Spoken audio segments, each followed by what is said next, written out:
Boa noite a todos que estão reunidos como uma grande família, ligados pelo desejo de compreender as lições do Evangelho segundo o Espiritismo, realizado pela Casa Espírita Eulália Nogueira. Pedimos a Jesus e à espiritualidade que nos ilumine neste momento de aprendizado. A leitura é a continuação do capítulo 14. Honra teu pai e tua mãe. Itens 5 e 7. Quem é minha mãe e quem são meus irmãos? E tendo chegado à casa de novo, se formou uma grande multidão, de tal modo que eles não podiam se alimentar. E quando seus parentes tomaram conhecimento disso, vieram apanhá-lo, pois diziam que tinha perdido o juízo. Chegaram então sua mãe e seus irmãos, ficando do lado de fora, mandaram chamá-lo. Havia uma multidão sentada em torno dele. Disseram-lhe: tua mãe e teus irmãos estão lá fora e te chamam. Mas ele lhes respondeu: quem é minha mãe e quem são meus irmãos? E olhando os que estavam sentados ao seu redor, disse: eis aqui minha mãe e meus irmãos, pois quem fizer a vontade de Deus, este é meu irmão, minha irmã e minha mãe.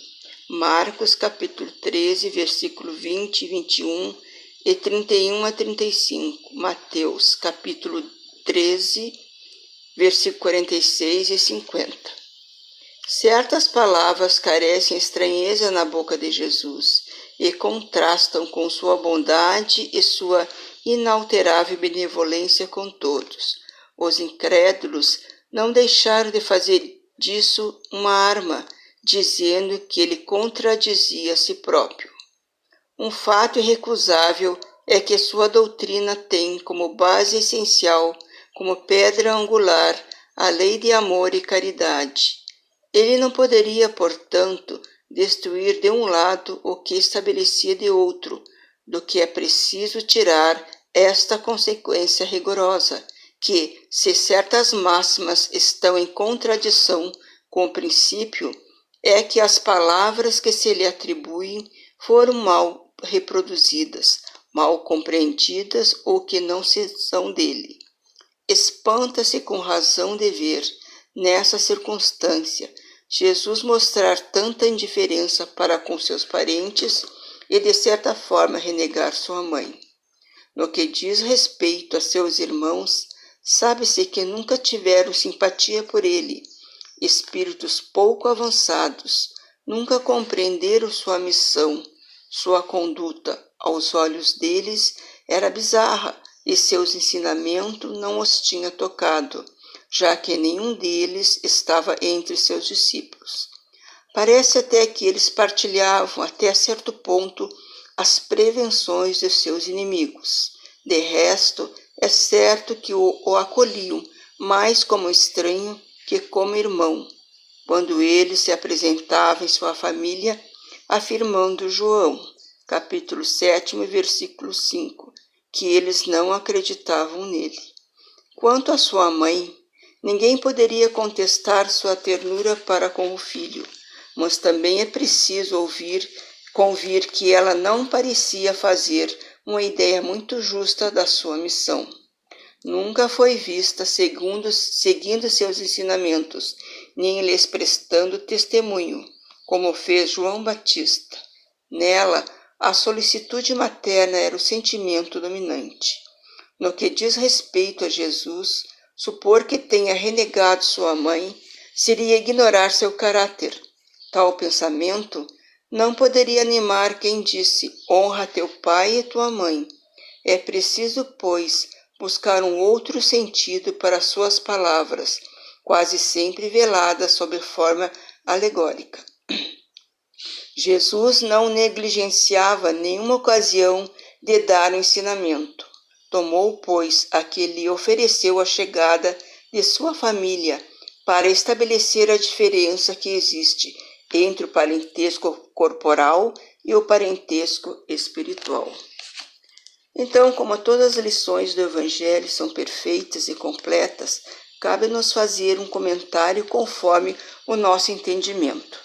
Jesus, que nos ensinou todas as verdades com a sua humildade, diz que devemos honrar aqueles a quem Deus concedeu as bênçãos de nos receber como filhos e nos alerta para o cultivo da grande essência divina, o amor, e acrescenta que todos aqueles que fazem a vontade de Deus, este é seu irmão, sua mãe e sua irmã, isto é, todos aqueles que nos rodeiam, independente dos laços consanguíneos, pois os sentimentos que unem todos se transformarão em amor. E ele nunca renegaria sua família, apenas aproveitou o momento em que se encontrava reunido com o povo e complementou dizendo que todos os seres são filhos do mesmo Pai e que todos fazem parte da grande família universal.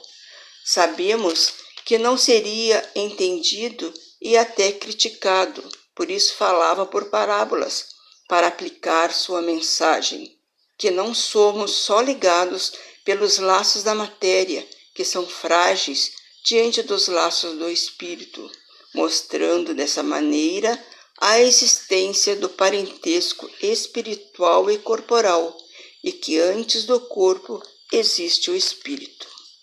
Existindo assim as famílias unidas por laços espirituais que permanecem unidas nos dois planos da vida. Os laços terrenos são frágeis e necessitam de paciência, compreensão, para podermos conviver com os componentes desta família. Diante disto, somos componentes da grande família universal, isto é, a humanidade inteira, pois o amor é universal, ele atinge todos os seres. Essas famílias, pela reencarnação, se reúnem em grupos em diversos pontos do planeta, para que adquiram a compreensão da união, do amor e da educação moral, que é a verdadeira missão da escola terrena. Pois é através do lar que Deus nos concede as bênçãos do cumprimento de suas leis, amando e libertando-se do ódio e da vingança, e através do amor chegar ao perdão, que levará todos à perfeição.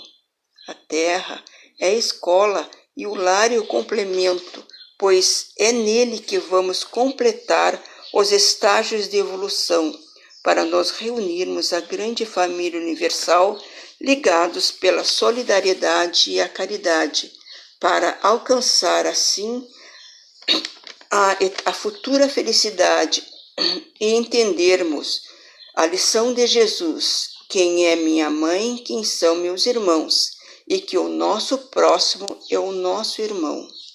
Emmanuel afirma que a melhor escola ainda é o lar, onde a criatura deve receber as bases dos sentimentos e do caráter. Para encerrar, pedimos à espiritualidade e os médicos que cuidem das águas, deixando o remédio aos necessitados da cura do corpo e do espírito.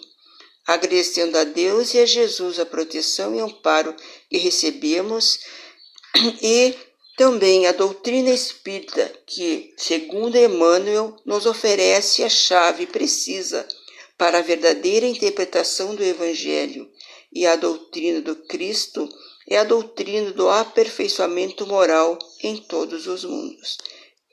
Que assim seja.